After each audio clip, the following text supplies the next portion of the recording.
because this is something I think is going to be really cool for people to learn from, talking about influencers, small businesses, collaborating with influencers and all the things. And you have a cool perspective because you have both perspectives. So Hmm. you were going to share about a recent event you went to as an influencer that you were invited to in your area, but then also how you're using that knowledge for our clients to be able to work with influencers on social media. So let's first talk about the event that you recently went to as an influencer. So um, you're in Kansas City, right? You're going to places and all this stuff, Hmm. but like how, so you're out and about, and yes, you're creating content, you're an artist, you're local, but like how did they, do you know how they found you? How do they just find local great people on social media and invite them to their events? From what I gather, these small businesses are finding influencers like me through, I'm assuming, hashtags. So sometimes in my content, I'll do hashtag KC influencer, Kansas City influencer, things like that. And I'm assuming that's how they're finding me. But also, I'm posting regularly on my personal brand over at Happy Camper KC. I make pet art, specifically pet portraits, wood burnings, original wood art. And I have gained a fairly healthy following, but I think even still with my following, which on Instagram is right around 12,000 followers, I'm considered a quote unquote micro influencer. And I'm noticing that small businesses are really targeting people like me. So I don't know if they're using hashtags or if they're going through and looking at location tags. Because, like on Instagram, I always add location tagging to my post. And that's the only way right now on Instagram, as of summer 2024, that you can actually look at recent posts underneath that, thing. So like if you go to location Kansas City Plaza area, you can go to recent post and see those. So maybe they're looking that way, but ultimately they're all finding me on Instagram. That's how it's been for me, but Instagram's my hub. And I've heard of other micro influencers getting contacted through like TikTok, sometimes Threads. It depends on where their healthy engaged following is, and then it goes from there usually to DMs and sometimes to email. Right. Okay. Okay, cool. So already have good information and good tips to start out the episode so that if whenever you're sharing stuff, you have those options like the features to put in the location and to put in hashtags and like use up all the features. Cause Hmm. I mean, to be found, to be invited as an influencer to events, yes. And then Yeah. also for just general business use. So always use those things. Okay, cool. So tell us the story of this recent event, like in case somebody's curious of how this works, because I think that the way it went with you, the way you described it to me, is probably very common. Like it seems very casual. Like we're sending you a message. Explain what happened, please. It's extremely casual. I strategically, because I work in social media marketing for my personal brand, I'm always following different companies that align with my vibe. So my vibe is fun. Part of my brand pillars regarding like the subject and topics that I talk about, one of those things is I like to drink. I like beer. I like whiskey. So I do create content with that in it. And then of course, Kansas City is a big part of my brand. I'm born and raised here in Kansas City. So I took it upon myself to follow certain places, certain bars that I like to go to, especially if I go out with friends. I always make it a habit to follow that location, tag them in stories, nothing like crazy or a heavily produced piece of content, but something quick and easy. And so then I kind of build up a rapport with that business, especially if I like their brands, because I'm never going to accept an influencer deal if I don't like the brand and it doesn't fit me.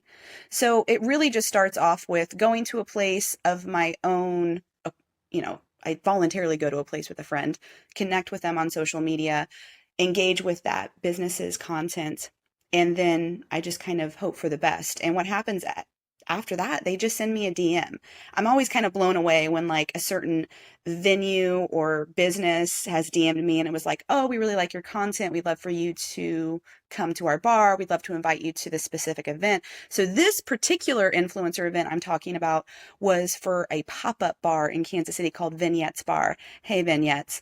And they do Shout themed out. like events every month, and they're so fun. I've gone to their Bob's Burgers pop-up bar where they turned the whole bar into the actual bar at Bob's Burgers. And there's all sorts of like Easter eggs. They get all sorts of artists together and they transform the bar into this immersive, fun experience. So when like the Barbie movie came out, the whole bar was a Barbie. It was like Barbie World.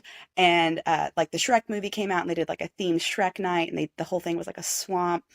But they invited me to an event called Cartoon Bartoon, and it was all things 90s cartoons, which completely aligned with my original art series that I've recently created that is all about millennials and the millennial story arc and technology and all that. So I've created a lot of posts using like hashtag 90s kids, hashtag millennials, things like that. So they were already probably looking for people that like that stuff anyway. And I was just, a good fit. You can tell if you're watching this video, like I'm a big kid. There's teddy bears behind me. Technically they're Care Bears, but like, you know what I mean? They're stuffed animals. And so Yeah. like my brand is fun and poppy and bold and whatever. So, they reached out to me, gave me a DM and asked if I wanted to come to their cartoon bartoon that was happening from like mid-July through the end of August.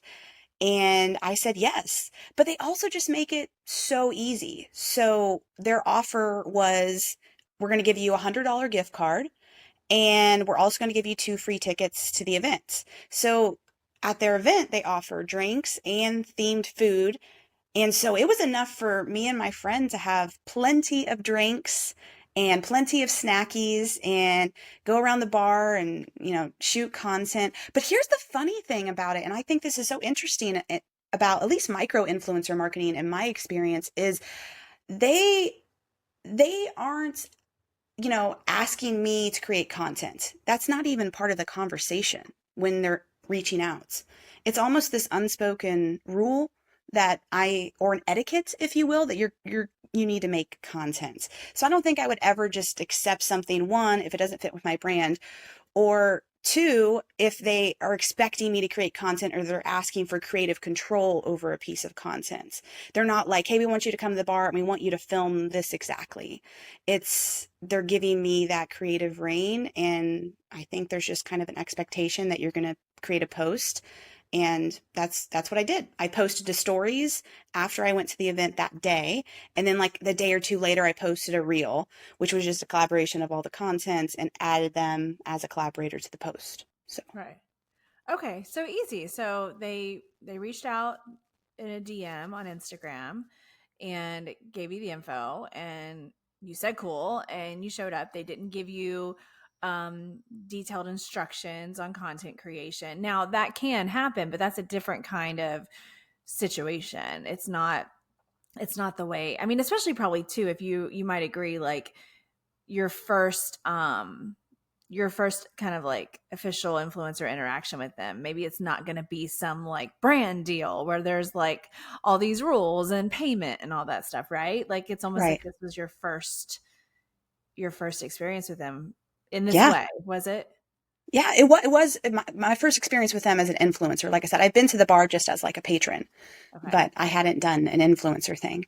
So, and like I said, they didn't give me any parameters on what I needed to make. And the transaction of money was really easy. They just asked for my email address and then they emailed me a gift card that had a barcode and I just had to show the waitress my phone.